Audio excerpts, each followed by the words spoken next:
Agent00sonic here, and I am so hyped to show you this video. Okay, so this is a draw in your style video. I haven't done one of these videos on my channel before, and let me tell you, okay, words. This is not my original drawing. This is a reference from the great artist, and I have been following him for a very long time, the Art Lord. The link to his Instagram and website will not only be in the description box, but I will also put a tag right now for his Instagram. But first and foremost, I was so hyped because one, I'm a big fan of his art style and his entire art, but two, I was just ready for a challenge. Not that I haven't been challenged before, but anyways, what I decided to do was not go directly on a tan paper like I have done in the past. I promise I have other sketchbooks, but I just really want to see how this was going to work, and I scribbled the background with a white color pencil, and it was a big gamble. It was either going to work or it wasn't. I made this border to limit myself to this particular area right here, so that way I know what I'm going to be doing, what I'm going to be working on. Is it going to work? Is it a waste of time?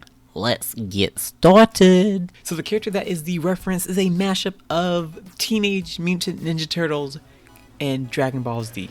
The two characters are respectively Raphael and Piccolo. And for context, I haven't drawn either character before, and I have not drawn a character in their true style except for Super Saiyan I did way back in, like, is that 2016? Oh my god, that was 6 years ago. I need to draw more characters from these franchises, these series. But it is time to begin. I realize that I love drawing, sketching in a very grungy, rough, dirty style, and it makes me so happy that I did this draw in your style, and the Lord gave me the opportunity to do it because it lets me express my liberty of freedom, which is it's the same thing, liberty, freedom.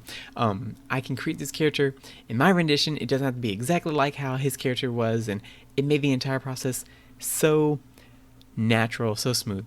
Now that I have the main drawing done, and my excessive lines are so all over the place, but the piece is done, and I just have to do inking. And you know what? I didn't even care that I had to ink this. I used a 0.5mm, which isn't the smallest liner I have. I'm using the micron on this one, and honestly, I was genuinely excited. I was so excited to ink this because it brought this piece together. And I will say the only thing that I wish I would have done differently was using not just the 0.5 liner, but maybe 0.3 or even 0.1 for the smaller areas, for the finer areas. But you know what? I did it. You know I love erasing. Now you might ask yourself, Sean, why do you love erasing so much? Why do you like showing this much footage of erasing? Well, it reveals what is left from your rough draft, and it is quote unquote the final piece. It just, I don't know, something about inking pieces and pieces that are inked looks so nice. And believe it or not, ladies and gents, I actually waited for the ink to dry before I even started coloring. Thank you. Yeah. I really appreciate it. Yeah. But now the piece is inked. It was time to color.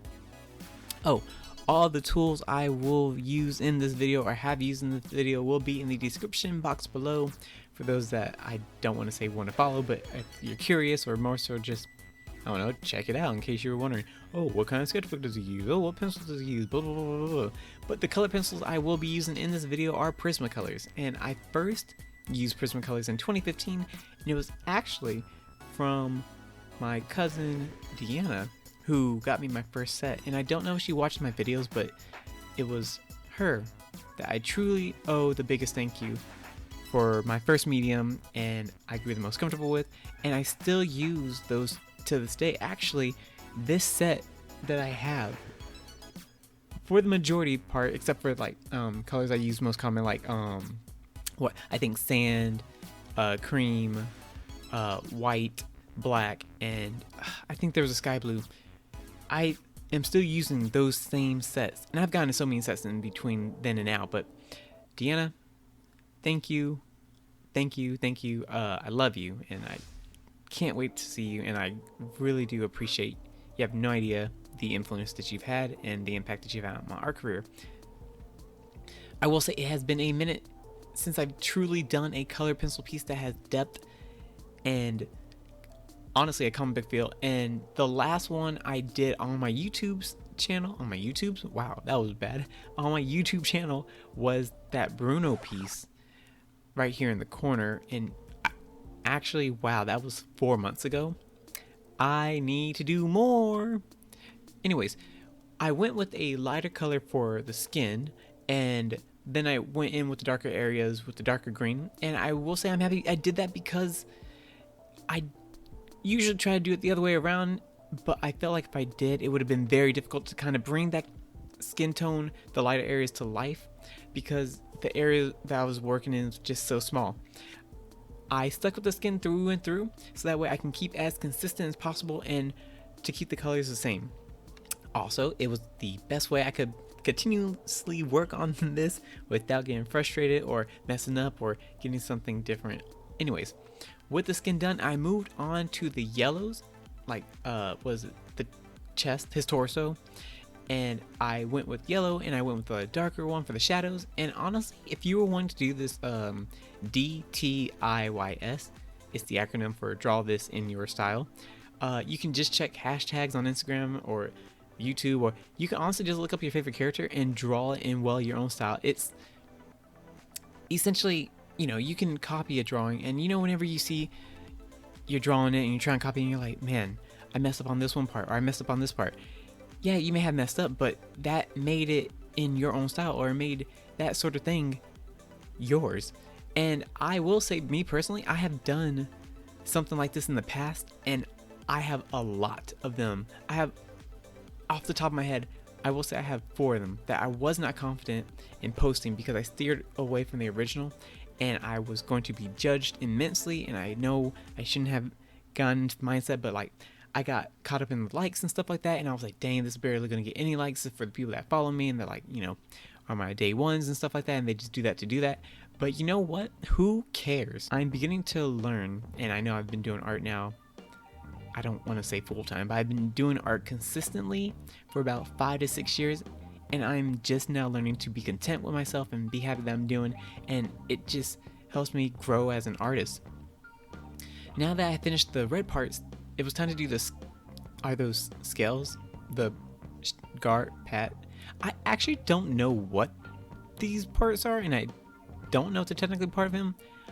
I'm not gonna lie to y'all, I've watched a few episodes of Dragon Ball, and I can't remember exactly if they explain it.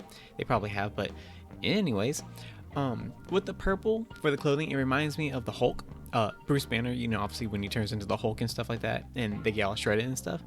But I don't know why I like coloring purple. In order to completely complete this piece, it was time to use the brush liner from the JPAC. Of course I was gonna sneak that art pack in here, duh.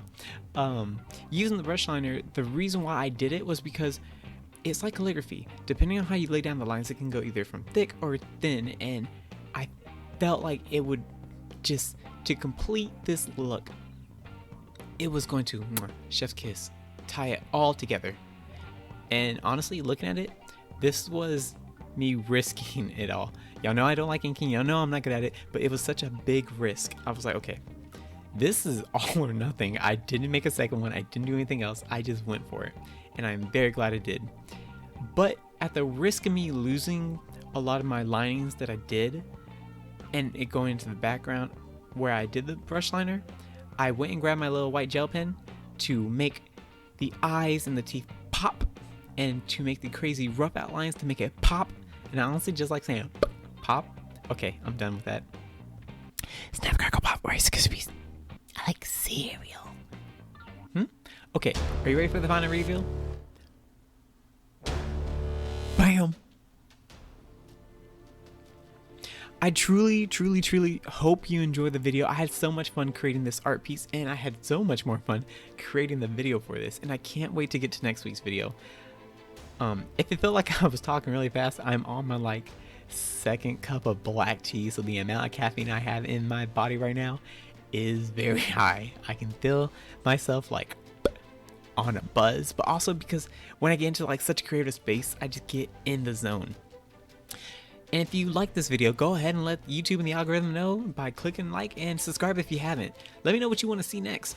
And for those that are still here, because I think there's like 10% of y'all still here at this point, according to my statistics, here is a warm-up video I did before this video. It's just to get, I do a lot of warm-up stuff, and I'm pretty sure a lot of people do. I do some sort of video prior, and I have scrapped a lot of them. This is more so like a bonus as a hey, thank y'all, and kind of an insight of what I do just to get warmed up to begin a piece, or to honestly what I would have done as a video and then just completely trashed it. This is a watercolor of Milo in space. Very simple, very basic. I know the colors are all off and looks very rudimentary. Hey, it's a warm up. So peace, love, and hot sauce, and as always, thanks for watching.